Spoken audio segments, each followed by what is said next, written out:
Here's another motive installation.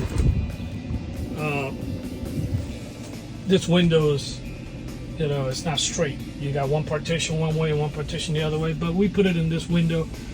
That way this one faces the driver. This is an old Peterbilt. There's a real pain to run the wire through here. But anyway, connection is already done. Everything looking good. We're gonna put this panel back. Anybody who has these dash cams, AI dash cams that you got from the company for your insurance discount and whatnot, and you have a fleet or you don't have a fleet and you only have one vehicle or two vehicles or whatever you got, trucks or whatever, give us a call. We do come out. Our numbers is 305-298-4814. That's 305-298-4814.